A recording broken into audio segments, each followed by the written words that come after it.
Hey everyone, what if I told you that you could learn 25 new words not by staring at a boring list, but by following a single epic story? Well, that's exactly what we're got to do. We're gonna follow a tale from a peaceful village, through a huge crisis, all the way to a heroic ending. And trust me, by the time we're done, these 25 words will be completely locked in. So let's see how it's done. So you're probably wondering, how on earth can a story about a flood teach you a bunch of new words? Well, it all comes down to one thing: context. See, when words are tangled up in a narrative with characters, feelings, and action, our brains just grab onto them. It's so much more effective than a simple list. Let's start our story, and you'll see exactly what I mean. Alright, part 1, a village in a chord. Every good story has to start somewhere, right? Ours begins in a place that's just perfectly harmonious. But as you can probably guess, that piece is about to get seriously tested. So, get this picture in your head. There's this small Aboriginal village where the native people, the Aborigines, are all living in total accord. In perfect agreement with each other and with nature. Who's their leader? A really wise man who used to be an abbot, the head of a monastery. Pretty peaceful start, right? And just like that, boom, 4 words create a whole scene. Aboriginal and Aborigines tell us who our characters are, the original folks of the land. Accord tells us how they're living, in harmony. And Abbot gives us the backstory of their leader. See how each word just builds on the last? It's like building with Legos. But of course, peace like that can be pretty fragile. All of a sudden, something really strange, something unnatural, starts to mess with the village's happy vibe. And the trouble? It starts with the weather. The rain just will not abate. It won't let up, it won't lessen, it just keeps coming. For the villagers, this is a total aberration, a major departure from what's normal. The whole thing just seems completely absurd, totally illogical. You can feel the tension starting to build, can't you? And this isn't just an inconvenience, it has real consequences. The river, the one they use for their daily ablution, the ritual washing, it's now completely unusable. And this, of course, leads to some serious frustration, perfectly captured by an old man's sharp, acerbic complaints. You can almost hear his bitter, biting tone. Okay, let's do a quick recap of this rising crisis using our new words. The rain won't abate or lessen. This weird aberration seems totally absurd.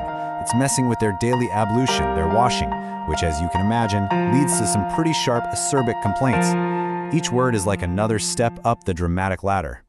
But wait a second, what if this wasn't an act of nature at all? Now we're about to find out there are some very human forces at play here, with a seriously corrupt and greedy plan. So it turns out, the owner of a nearby abattoir, that's a slaughterhouse, is the one behind all this. He wants to accelerate his business, make money faster, by chopping down the protected forest. And to do this, he's planning to abrogate, basically just cancel, the old agreement that protects the trees. And of course, he's got his clever accountant helping him out. Let's break that down, because it's a perfect little villain plot. You've got the abattoir, the place of business. The owner's goal is to accelerate or speed up his profits. His method is to abrogate or repeal a law. And the person helping him cook the books? The accountant. 4 words that perfectly lay out a corporate crime. But plot twist, inside this big scheme, there's a little one. One of the workers decides to abscond, that is, to run away secretly with a bunch of government money. He can't pull it off alone, so he has an accomplice, a partner in crime.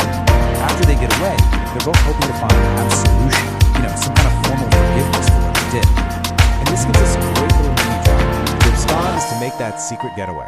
The accomplice is the guy who helps him do it, and absolution is that freedom from guilt they're hoping to get afterward. See how these words tell their own little story? It's pretty cool. Okay, let's shift gears and get back to the village. With the flood getting worse and the real cause still a mystery to them, the community is now facing a total crisis of leadership. So the chief, feeling totally overwhelmed and unable to fix the problem, decides to abdicate his position. That's the verb, the action of formally stepping down. His abdication, that's the noun, the event itself, sends shockwaves through the whole community.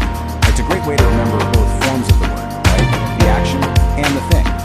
But just as the old leadership steps down, a new hero emerges. A young teacher shows up, and guess what? She has a plan to get the villagers back on their feet. Her strategy is brilliant, and it's got 3 parts. First, she wants to abolish, just get rid of old rules that aren't helping anyone. Second, she teaches the kids not to abnegate their traditions, meaning don't deny or renounce the amazing culture. And third,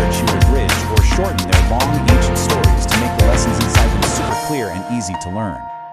Now, building on that last point, this teacher was a real master of words. An abridgment is that shortened version of a text she created. But she also taught them about abbreviation, which is just the shortened form of a word or a phrase.